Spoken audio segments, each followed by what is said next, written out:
நம்ம பார்க்க போகிறது யூனிட் 2 வந்து தெர்மல் ஃபிசிக்ஸ். தெர்மல் ஃபிசிக்ஸில் வந்து பார்த்தோம்னா first heading kinetic theory of gases. அதாவது தமிழ் இது பார்த்தீங்கன்னா வாயுவின் இயக்கவியல் கோட்பாடுகள் சொல்லுவாங்க. இப்போ வந்து இப்படி ஒரு அடைக்கப்பட்ட ஒரு கண்ணாடி குடுவை எடுத்துக்கலாம். இதுக்குள்ளே வந்து கேஸ் மாலிகுல்ஸ் நான் பிளாக் கலரில் வரைஞ்சிருக்கிறேன்.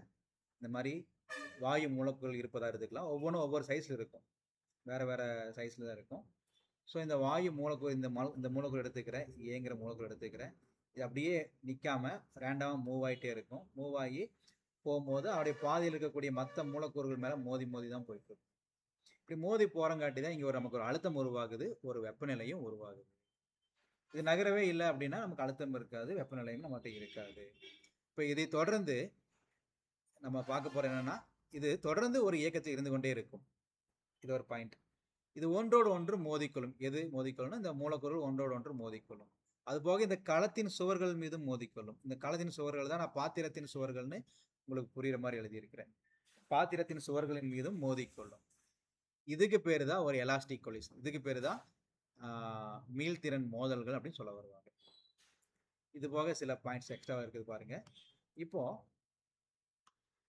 ஒரு வாயு என்பது ஒரு எண்ணற்ற மூலக்கூறுகளால் ஆனதுதான். ஒரு வாயுனாவே கண்டிப்பா எண்ணற்ற மூலக்கூறுகளால் ஆனது. இந்த மூலக்கூறுகள் மிகச் சிறியளவாக இருக்கும். இவை எல்லா திசைகளிலும் ஒரு ஒழுங்கற்ற வேகத்தில் நகர்ந்து கொண்டிருக்கும். இதெல்லாம் நமக்கு தெரிஞ்ச பாயிண்ட் தான். ஆல் டைரக்ஷன்ல மூவ் ஆகிட்டு இருக்கும். நான் யூனிஃபார்ம் ஸ்பீட்ல போயிட்டு இருக்கும்.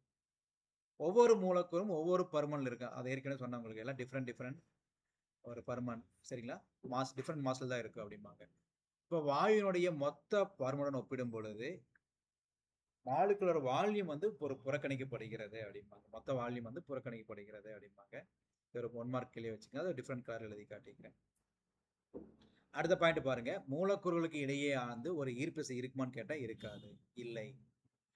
மோதும் நேரத்தை தவிர மற்ற நேரத்துல இன்டர் மாலிகுலர் ஃபோர்ஸ் இல்லை, சரிங்களா? மோதல்களுக்கு பிறகு மொத்த இயக்க ஆற்றல் எப்பொழுதும் மாறாமல் நிலையானதாக இருக்கும், எப்பொழுதும் மாறாது. அணுக்கள் வந்து எப்பொழுதும் நியூட்டனுடைய விதிப்படி தான் இயங்கிக் கொண்டிருக்கிறது. அணுக்கள் எப்பொழுதும் நியூட்டனுடைய விதிப்படி தான் அது இயங்கிக் கொண்டு இருக்கும்.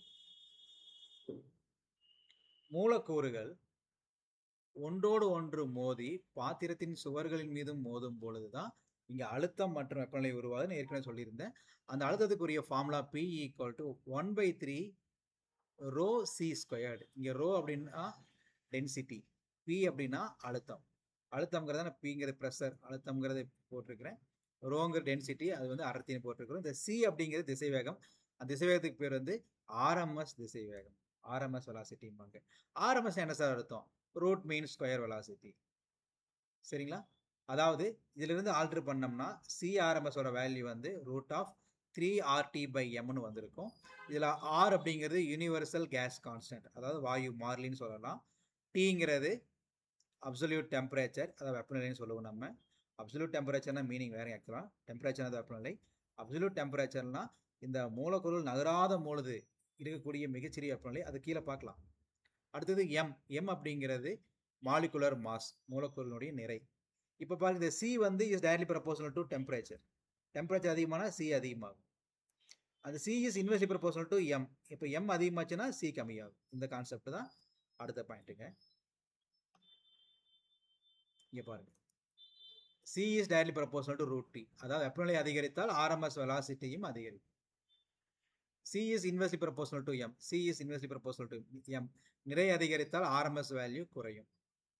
ஆறுங்கிறது கான்ஸ்டன்ட் தான், அதனால வந்து பார்த்தோம்னா அது நேர்த்தகவல் தான் இருக்கிறதுன்னு போட்டாச்சு. சரி, அடுத்தது பாருங்க, degree of freedom. Degree of ஃப்ரீடம்னா வந்து பார்த்தோம்னா உங்களுக்கு அச்சுகள் சொல்லுவாங்க. இந்த மாதிரி எக்ஸ் ஆக்சிஸ், ஒய் ஆக்சிஸ், இந்த சுதந்திர அச்சுகள். டிகிரி ஆஃப் ஃப்ரீடம்ங்கிறது எல்லா டைரக்ஷனையும் மூவ் ஆகக்கூடியதுனால போட்டுருக்கிறேன். இப்போ பாருங்க, நம்ம கிட்ட என்ன சொல்றாங்களாம்மா, மூலக்கூறுடைய வடிவம் கேட்டிருக்கிறாங்க. அந்த வடிவத்தை நான் mono atomic, di atomic, poly atomic சொல்றேன். அப்படி அச்சுகள் பாருங்க, இங்கே நான் என்ன சொல்றேன், நம்ம உங்களுக்கு 3 அச்சு 5 அச்சு அப்படின்னு போட்டிருக்கேன் நான். இப்போ மோனோ அட்டாமிக்னா கூட கொடுத்துட்டாங்கன்னா 1 போட்டுறாதீங்க. ஏன்னா மோனோ அட்டாமிக்னா ஒரே ஒரு மாலிகுலர் எக்ஸ் ஆக்சிஸ்லையும் நகரும், ஒய்லையும் போகும், இஜெட்லையும் போகும். அதனால தான் 3 அச்சுகளும் போட்டிருக்கிறீங்க. டை அட்டாமிக் அப்படின்னு பார்த்தீங்கன்னா hydrogen H2 diatomic molecular, சரிங்களா? ஹீலியம் அப்படின்னு போட்டோம்னா அது மோனோ அட்டாமிக். இது H2னா ஹைட்ரஜன் டை அட்டாமிக், ஆக்சிஜன் ஒரு டை அட்டாமிக். இதெல்லாம் பார்த்தீங்கன்னா 5 அச்சுகள் நகரும். எக்ஸ் ஒய் இஜெட், எக்ஸ்ஒய் ஒய்இஜெட்ல நகர்ந்து போயிட்டு இருக்கு அப்படிம்பாங்க. சரிங்களா? ஸோ பாலி அட்டாமிக்னா 6 இருக்குன்னு சொல்ல வராங்க. இது மட்டும் மைண்டில் வச்சுக்கணும். அப்போ கேஸ் ஃபார்முலா உங்களுக்கு தெரியும். பிவி ஈக்குவல் என்ன அப்படின்னு படிச்சிருப்பீங்க. ஒவ்வொரு டிகிரி ஆஃப் இடத்துக்கும் சராசரி ஆற்றலுங்கிறது ஈயோட வேல்யூ ஆஃப் கேடி. சரிங்களா? இதில் வந்து இந்த எனர்ஜியோட வேல்யூ வந்து டெம்பரேச்சர் டைரக்ட்லி ப்ரொபோஷனலாக இருக்குன்னு ஒரு 1 மார்க் கேள்வி கேட்பாங்க. அதையும் பார்த்து வச்சுக்கோங்க. தென் நெக்ஸ்ட், இப்போ மீன் ஃப்ரீ பாத், சராசரி மோதலிடை தூரம். அதாவது ஏங்கிற ஒரு மாலிகூல் பிங்கிற ஒரு மாலிகூல் மேலே மோதி சிங்கிற மாலிகூல் மேலே மோதி அப்புறமா இங்கே வந்து நிற்குது. இப்போ அப்போ இந்த 2 மோதல் இருக்கு பார்த்தீங்களா, அதனுடைய தூரத்தை தான் நம்ம சராசரி மோதலிடை தூரம் மீன் ஃப்ரீ பாத்னு சொல்லுவோம். இதுக்கு ஒரு ஃபார்முலா போடுறாங்க. Lambda equal to 1/√2πd² n root of போட்டிருப்பாங்க. அது மைண்டில் வச்சுக்கோங்க. இந்த ஃபார்முலா கொஞ்சம் இம்பார்ட்டன்ட். அழுத்தம் அதிகமானால் MPF கம்மியாகும். MPFனா சாரி MFPனா மீன் ஃப்ரீ பாத். வெப்பநிலை அதிகரித்தால் இது அதிகரிக்கும். டெம்பரேச்சர் அதிகமான அதிகரிக்கும். ஃபார்முலா பேஸ் பண்ணி மேலே போட்டு இந்த ஃபார்முலாவை அதை பேஸ் பண்ணி போட்டுருக்குறாங்க. ஸோ ஸ்பெசிஃபிக் ஹீட் மூலமாக டிகிரி ஆஃப் ஃப்ரீடம்ங்கிறது வந்து எப்படி சொல்கிறான்னு ஒரு ஃபார்முலா சொல்கிறான்னு பார்த்தோம்னா காமா ஈக்குவல் டு CP/CF. இந்த மாதிரி ஒரு ஃபார்முலா இருக்குது. அந்த ஃபார்முலா மைண்டில் வச்சு படிச்சுக்கோங்க. அப்சல்யூட் ஜீரோ மேலே சொன்னவங்ககிட்ட அப்சல்யூட் ஜீரோங்கிறது மூலக்கூறுகள் இயக்க ஆற்றல் குறைவாக உள்ள பொழுது அது வெப்பநிலை வந்து அப்சல்யூட் ஜீரோவாக இருக்கும். ஏன்னா மூலக்கூறு நகராது. சரிங்களா? இப்படி ஒரு பாக்ஸுக்குள்ளே பார்த்தீங்கன்னா ஒரு மூலக்கூறு இங்கே இருக்குதுன்னா மூலக்கூறு நகரவே இல்லை, சும்மா ஆடிட் மட்டும்தான் இருக்கும், வைப்ரேஷன் மட்டும்தான் இருக்கும். அப்படி இருந்துச்சுன்னா அதுக்கு என்னவாம்மா அடுத்து கூட மோதாது. மோதலினா டெம்பரேச்சர் இருக்காது. டெம்பரேச்சர் இல்லையும் போது ரொம்ப கம்மியாக இருக்கும். அந்த கம்மியாக இருக்கிறது தான் அப்சல்யூட் ஜீரோ. ஐடியல் கேஸ் என்ன சார் அர்த்தம் பார்த்தோம்னா இன்டர் மாலிகுலர் ஃபோர்ஸே இல்லை, ரெண்டும் மோதிக்கவே இல்லை அப்படின்னு இருக்கக்கூடிய கேஸ் வந்து ஒரு ஐடியல் கேஸ். அதாவது நல்ல இயல்புடைய ஒரு வாயு, இது யாரும் கூட மோதிக்காது அப்படின்னு அர்த்தம். சரிங்களா? சரி, இதுலயே பாருங்க அடுத்தது ஒரு நியூமெரிக்கல் கொடுத்துருக்குறாங்க. என்ன நியூமெரிக்கல்னா சின்ன ஒரே ஒரு நியூமெரிக்கல் போட்டு காட்டுறேன், மிதியால் நீங்கள் ட்ரை பண்ணி பாருங்க.